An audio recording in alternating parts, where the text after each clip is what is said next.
നമസ്കാരം. ഭൗമ മൂലകങ്ങളുടെ സമ്പത്തിന്റെ പേരിൽ എന്നും ലോകരാജ്യങ്ങൾക്കിടയിൽ അപ്രമാദിത്വം കൈവരിച്ച രാജ്യമെന്ന് പറയുന്നത് നമ്മുടെ അയൽരാജ്യമായിട്ടുള്ള ചൈന തന്നെയാണ്. എന്നാൽ ഇനിയാണ് ഇന്ത്യയുടെ കളികൾ ലോകം കാണാൻ പോകുന്നത്.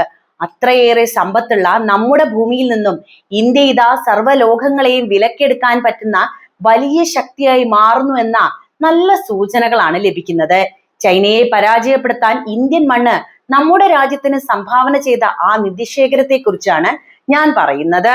ഭൂമിക്കടിയിൽ മറഞ്ഞു കിടക്കുന്ന ഒരു നിധിശേഖരത്തെ കുറിച്ചാണ് ഇന്ന് ലോകമെമ്പാടുമുള്ള സാങ്കേതിക വിദഗ്ധരും അതുപോലെ തന്നെ രാഷ്ട്രീയ നിരീക്ഷകരും ഒക്കെ ചർച്ച ചെയ്യുന്നത്.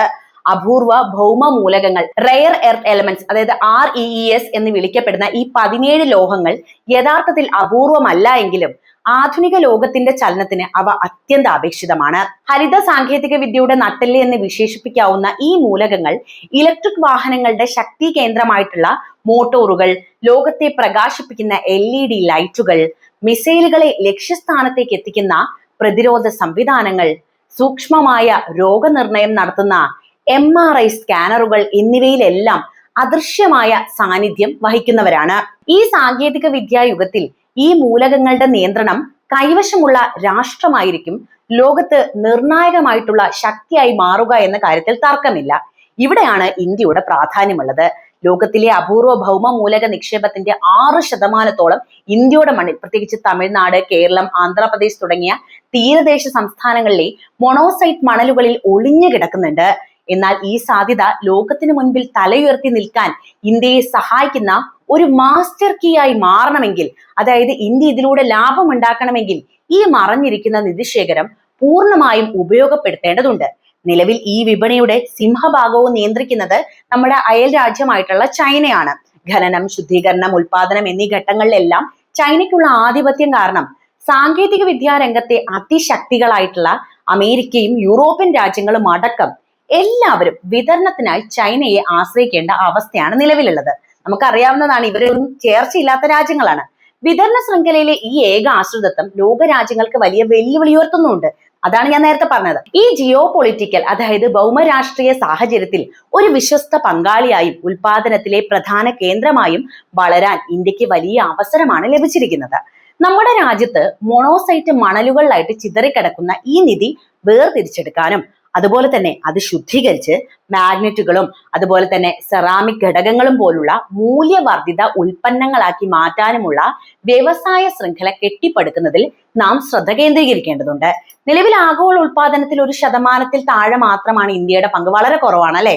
തോറിയം പോലുള്ള റേഡിയോ ആക്റ്റീവ് മൂലകങ്ങൾ ചേർന്ന മൊണോസൈറ്റ് വേർതിരിക്കുന്നത് സങ്കീർണമായ ഒരു വെല്ലുവിളിയാണ് എങ്കിലും ഈ വെല്ലുവിളികളെ അതിജീവിക്കാൻ ഗവേഷണ വികസന മേഖലയിൽ കൂടുതൽ നിക്ഷേപം നടത്തുക തന്നെ വേണം. വെറും അസംസ്കൃത വസ്തുക്കൾ കയറ്റുമതി ചെയ്യുന്നതിന് പകരം ഹൈടെക് ഉൽപ്പന്നങ്ങൾ നിർമ്മിച്ച് ലോകത്തിന് നൽകുകയാണെങ്കിൽ ഇന്ത്യയുടെ സാമ്പത്തിക രംഗം കുതിച്ചുയരുമെന്ന കാര്യത്തിൽ ഡൗട്ടില്ല.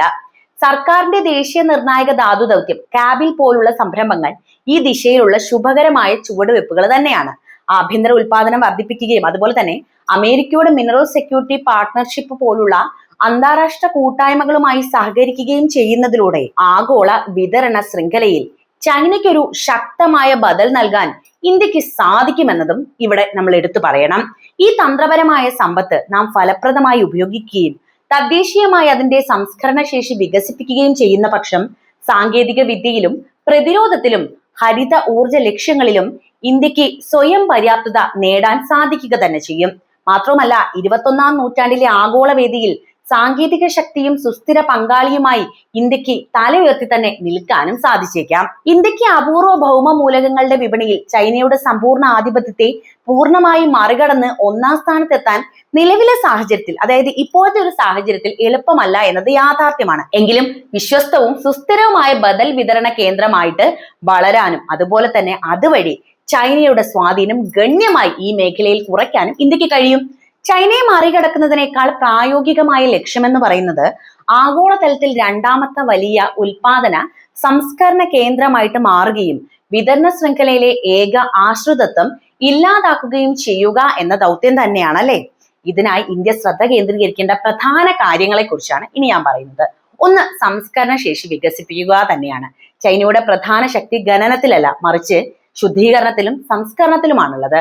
തോറിയം പോലുള്ള റേഡിയോ ആക്റ്റീവ് മാലിന്യങ്ങൾ നീക്കം ചെയ്ത് മൊണോസൈറ്റ് മണലുകളിൽ നിന്ന് റീസ് വേർതിരിക്കുന്നതിനുള്ള സാങ്കേതിക വിദ്യയിലും അടിസ്ഥാന സൗകര്യങ്ങളിലും ഇന്ത്യ വൻതോതിൽ നിക്ഷേപം നടത്തുക തന്നെ വേണം. അടുത്തത് മൂല്യവർദ്ധിത ഉൽപ്പന്നങ്ങളാണ്. അതായത് അസംസ്കൃത വസ്തുക്കളായിട്ടുള്ള ഓക്സൈഡുകൾ കയറ്റുമതി ചെയ്യുന്നതിന് പകരം മാഗ്നറ്റുകൾ, അലോയ്കൾ, സെറാമിക് ഘടകങ്ങൾ തുടങ്ങിയ ആവശ്യകതയേറിയ അന്തിമ ഉൽപ്പന്നങ്ങൾ തദ്ദേശീയമായി നിർമ്മിക്കുന്ന ഒരു വ്യവസായ ശൃംഖല കെട്ടിപ്പടുക്കേണ്ടതുണ്ട്. ഇതിൽ ഉറപ്പാക്കേണ്ടത് അന്താരാഷ്ട്ര പങ്കാളിത്തം തന്നെയാണ്.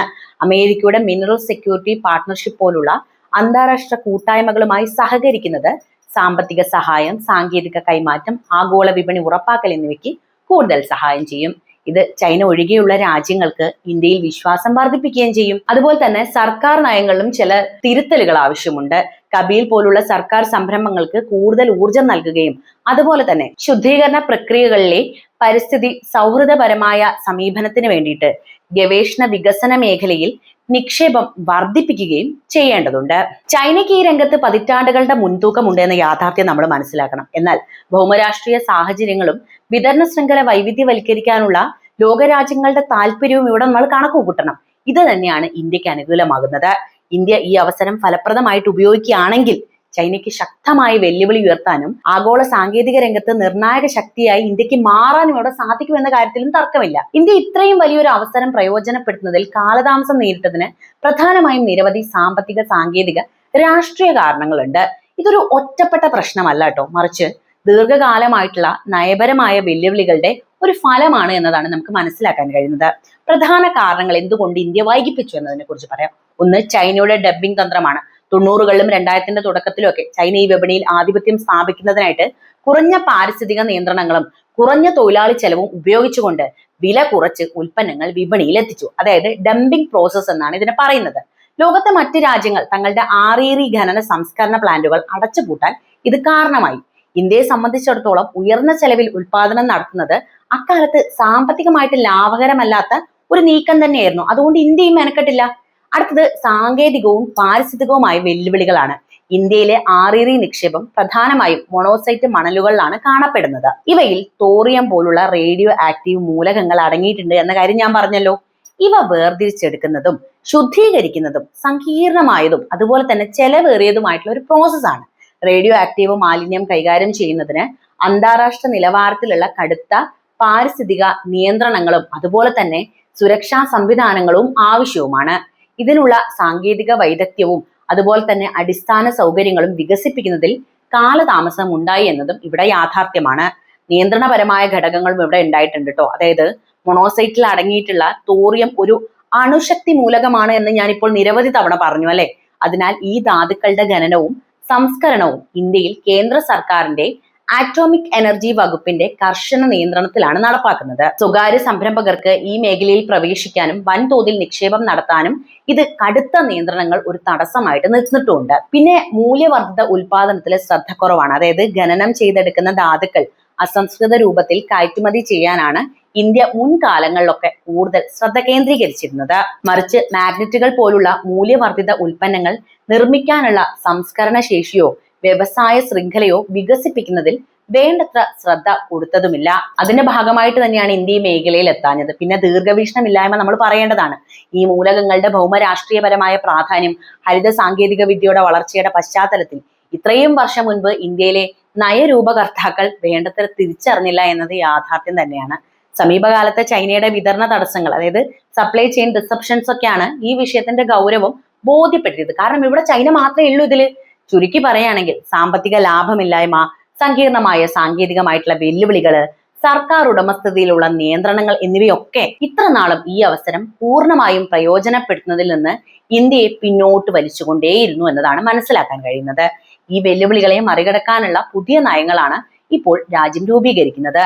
ഇങ്ങനെ നയങ്ങളൊക്കെ രൂപീകരിച്ചിട്ട് ചൈനയെ വെല്ലുന്ന രീതിയിൽ ഇന്ത്യ ഇത്തരത്തിലുള്ള നിധി കുംഭം, ഞാൻ നേരത്തെ പറഞ്ഞ പോലെ നിധി കുംഭം എടുക്കുകയാണെങ്കിൽ അല്ലെങ്കിൽ ഖനനം ചെയ്ത് പുറത്തെടുക്കുകയാണെങ്കിൽ ലോകത്തൊരു രാജ്യത്തിനും കീഴ്പ്പെടുത്താനാകാത്തത്ര വലിയ ശക്തിയായിട്ട് ഇന്ത്യ വളരുമെന്ന കാര്യത്തിൽ യാതൊരുവിധ തർക്കവുമില്ല. കാരണം ചൈന ഈ മേഖലയിൽ ഒരു അപ്രമാദിത്യം സ്വീകരിച്ചിട്ടുണ്ട്. നമുക്കറിയാവുന്നതാണ്, അമേരിക്ക അടക്കമുള്ള പല രാജ്യങ്ങൾക്കും ചൈനയോട് ഒരു ശത്രുതാ മനോഭാവമുണ്ട്. അത് മുതലാക്കാൻ ഇന്ത്യക്ക് ഇവിടെ സാധിക്കും. ഇന്ത്യയോട് എല്ലാ രാജ്യങ്ങളും വളരെ നന്നായിട്ട് തന്നെയാണ് നിൽക്കുന്നത്. വലിയ ശത്രുത ഒരു രാജ്യത്തോടും വെച്ച് പുലർത്തുന്ന രാജ്യമല്ല ഇന്ത്യ. അതുകൊണ്ട് തന്നെ ഇന്ത്യൻ മാർക്കറ്റിൽ വലിയ ശോഭ ഇത് തരികയും അതുകൊണ്ട് തന്നെ ഒരുപാട് വിപണികൾ നമുക്ക് കിട്ടുകയും ചെയ്യും. അതുകൊണ്ട് തന്നെ നമ്മുടെ രാജ്യത്തെ മണ്ണിലുള്ള ഈ സമ്പത്ത് പൂർണ്ണമായിട്ടും നമ്മുടെ രാജ്യത്തിന്റെ വളർച്ചയ്ക്ക് അല്ലെങ്കിൽ രാജ്യത്തെ ഓരോ പൗരന്റെയും വളർച്ചയ്ക്ക് ഉപകാരപ്പെടുന്ന രീതിയിൽ ഖനനം ചെയ്തെടുക്കുകയാണെങ്കിൽ അത് ഏറ്റവും വലിയ കാര്യം, നല്ല കാര്യം എന്ന് തന്നെയാണ് പറയാനുള്ളത്. അപ്പോൾ ഈ വിഷയത്തിലെ നിങ്ങളുടെ അഭിപ്രായം എന്തായാലും കമന്റ് ആയിട്ട് രേഖപ്പെടുത്തുക. മറ്റൊരു വാർത്തയുമായിട്ട് വീണ്ടും വരാം. നന്ദി.